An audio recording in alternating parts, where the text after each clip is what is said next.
Ladies and gentlemen, welcome to another edition of World Talks here on TVP World. I'm your host, Benjamin Lee, and please join me and my guests on this next interview. Now, Poland is taking aim at big tech. A new digital tax proposal targets global tech giants like Google, Meta, and Amazon with a levy on advertising, data, and digital platforms. The goal is to end what officials call a digital colonialism and reclaim lost revenue. But critics also warn that it could provoke U.S. backlash. Joining us today on TVP World to break down what really is at stake is Jakub Szymik, founder of CEE Digital Democracy Watch and a leading voice on tech regulation in Central Europe. Hello, sir, and welcome to TVP World. Thank you, Ben.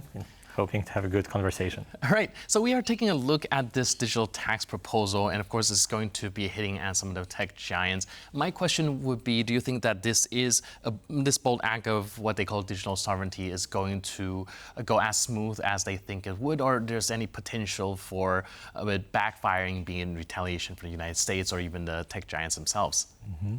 Thank you very much. This conversation on digital services tax has been happening in Poland for many years now. There were lots of attempts of doing this tax internationally in the frameworks of European Union or in the frameworks of OECD, but this is one of the first attempts to do it on a national level.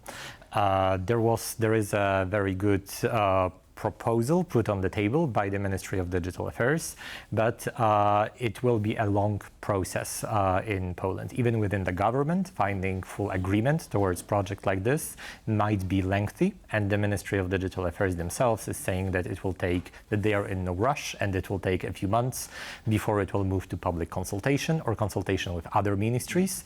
And there is a possible clash between what the government wants and what the newly elected president wants, and there are indications that he will be against such a taxation.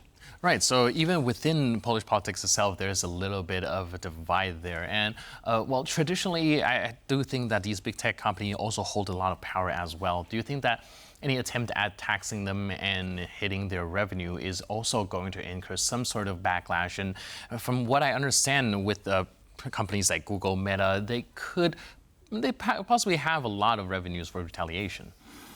Some countries managed to introduce tax like this. If we look at France or if we look at Spain or the UK, those are examples of countries that managed to implement similar taxation. But obviously all of the governments and all of the countries, they faced lots of backlash, as you called it, from the industry and from the international diplomatic community, especially coming from the States. In Poland, what's different is that this proposal of taxation, it also includes the e-commerce companies that come from China.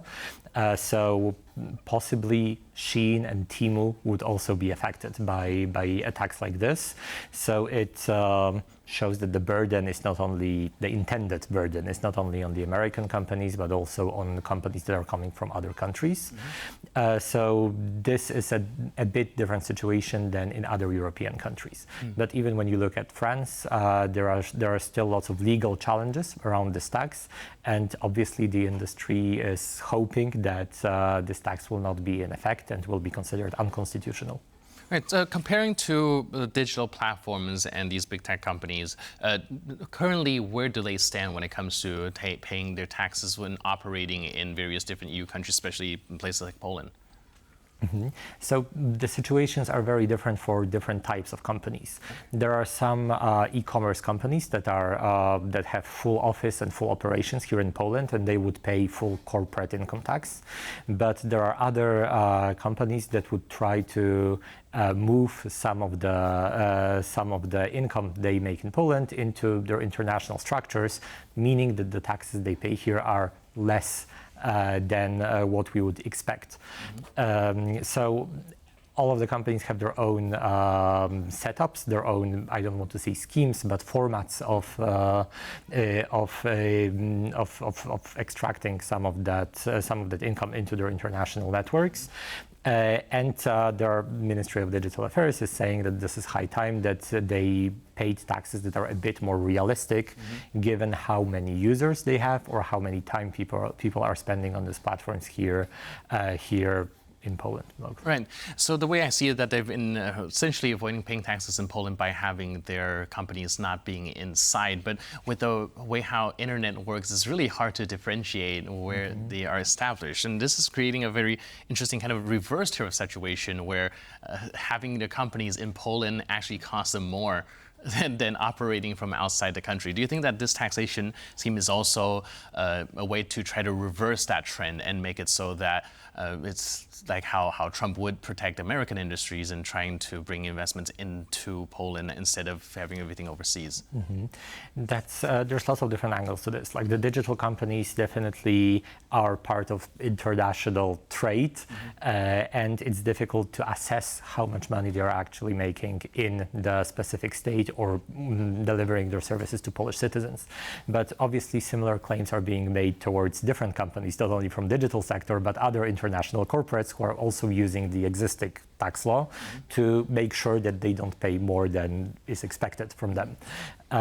When it comes to the international tariff war that you are alluding to, the digital taxation was also part of the European Union package and part of the negotiation with the United States. The European Union declined publicly many times, and they said that digital taxes or enforcement of other digital regulation is not part of this tariffs package. But at the same time, we are seeing lots of pressures coming from the states around the digital regulation and digital taxation itself. Definitely, I think it will be interesting to see what's the reaction from the embassy and what's the reaction from the states. Right. Speaking of the embassy in the States, I'm also curious about the U.S. ambassador to Poland, Thomas Rose's position, because he had been pretty critical when it comes to this digital taxation. But most goods are being taxed within the country as well. Why should the digital platform be of exception? What's the argument coming from their side? The arguments coming from their side are very varied. One of them is the fact that the platforms are working internationally, and there should be an international tax that makes sure that all of the countries are covered in the same style or in the same situation. There's also arguments about the fact that adding this additional tax will raise the prices for the consumers, and they focus on this fact, showing that, for example, in France the prices grew very much after such tax was implemented. And obviously the American companies are telling that this is a discriminatory tax, because most of the biggest big tech companies that we all think about here are American, and they are disproportionately impacted by taxation like this. All right, now let's get a little bit conspiratorial here, because a lot of people are also talking about this essentially isn't just about money, but also being able to kind of monitor the narrative on the internet space. Do you think there's any merit to that, or is it kind of an overstatement? I don't think that taxation and other ways of monitoring the internet are directly connected. But definitely, the delays in implementation of lots of digital regulation in Poland are being built to the fact that there is not enough budget to execute on those internet control tools or internet monitoring control tools. So definitely there is a connection between, the state, the government is trying to make a connection and say those companies are introducing a service, a product in Poland, but it requires the state to make some additional action around content moderation, around cybersecurity, and they should be paying back into the harm, as they say, that is being caused by some of those services. Obviously, some of the non-profit organizations or activists are making a bit of a moral argument of this and saying that there is such a big impact from the platforms on mental health, on youth, and on democratic integrity, that this should also be one of the reasons why the platforms should be paying more taxes in Poland. Right. Now, the U.S. has also warned of retaliation, and I'm curious from your perspective if we're do indeed implement these taxation, do you think that Poland or like the Polish tech sector need to be worried about retaliation more from the US government or from these big tech company? Who is more capable of actually retaliating? The retaliation is a very strong word. I think the companies in the industry will definitely try to make sure that the tax doesn't happen. So they will bring out all of the arguments to show what are the downsides of implementing a tax like this. And even in the report published by the government, there are some downsides listed, and the retaliation, as you call it, is one of the downsides. So they are expecting this on the government side. Obviously, so the big tech companies, they will have big power to make sure that this regulation isn't introduced. But at the same time, the government, the US government, they have obviously more formal ways of retaliation, meaning additional taxes, additional tariffs, and it wouldn't be surprising to see that the conversations on taxations are being connected with the broader conversations on security or US presence in the region. And so with the government, we're talking about taxes and tariffs. So with a big tech company, if they do indeed try to retaliate, what are some of the revenues that they might be able to seek?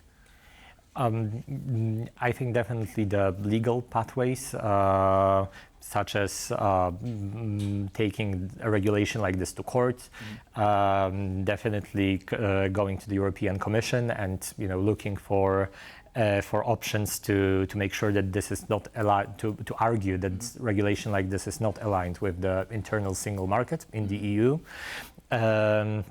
And making sure that all of the arguments that they propose are being publicly visible in the public space. Yeah. But I think the first step to all of this will be analysis of what's the actual impact of regulation like this, which companies are impacted. Yeah. The proposal by the government was surprising in a way because it also includes the taxi applications. It also includes the e-commerce platforms. So I think there's lots of conversations happening in Warsaw on what's the actual impact of the proposed tax on different sectors of this digital business. Yeah, so it remains to be seen how that's going to impact everyone's day-to-day life. But in the meantime, thank you so much for your input and insight. Really appreciate it. And thanks for being with us on TVP World. Thank you, Ben. Cheers. And thank you for tuning into this edition of World Talks. But for more news, update, and commentary, please stay tuned to TVP World.